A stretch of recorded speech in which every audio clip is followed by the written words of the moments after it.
Hello बच्चों, let's read the question and the question says the process which is catalysed by one of the product is called option A acid base catalysis, option B auto catalysis, option C negative catalysis, option D homogeneous catalysis.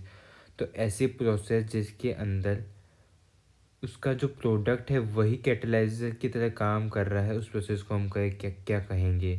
Late से हमारे पास दो reactant है ए plus B, मिलके बना रहे हैं ये C plus D.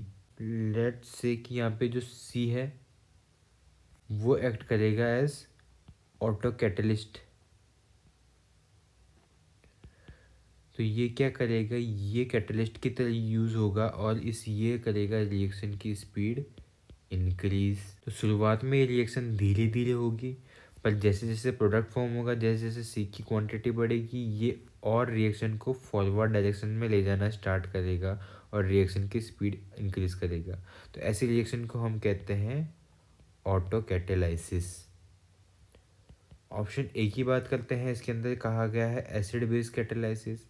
तो अगर कोई रिएक्शन हो रही है ए प्लस बी जिससे प्रोडक्ट बन रहा है सी प्लस डी, और इसके अंदर हम अगर एसिड या फिर बेस को एज यूज़ कर रहे हैं कैटलिस्ट, तो इस टाइप को रिएक्शन को कहेंगे हम acid base catalysis. Option B की बात करते हैं ऑटो कैटेलाइसिस। तो ये हमने देख लिया, इसके अंदर जो हमारा प्रोडक्ट है वही कैटलिस्ट की तरह एक्ट करता है। ऑप्शन सी की बात करते हैं नेगेटिव कैटेलाइसिस। तो नेगेटिव कैटेलाइसिस के अंदर क्या होता है, तो यहाँ पे ए प्लस बी रिएक्ट किए, इन्होंने बनाया हमारे पास सी, फिर ये सी कन्वर्ट हो गया डी के अंदर।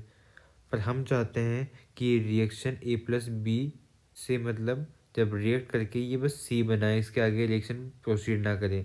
तो यहाँ पे हम यूज़ करते हैं कैटालाइटिक पॉइजन का। तो ये क्या करेगा, ये इस रिएक्शन को सी के ऊपर ही सीज कर देगा, यहाँ पे ही फिनिश कर देगा। तो ऐसे जो कैटालाइसिस है उनको हम कहते हैं negative catalysis.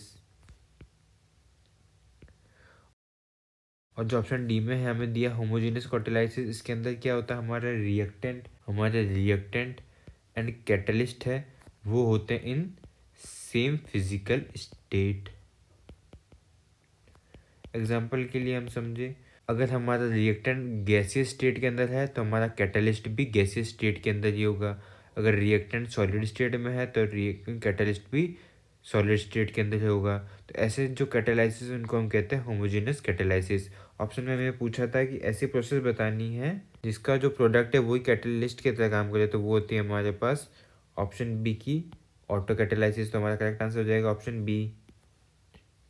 Hope understood it well, all the best.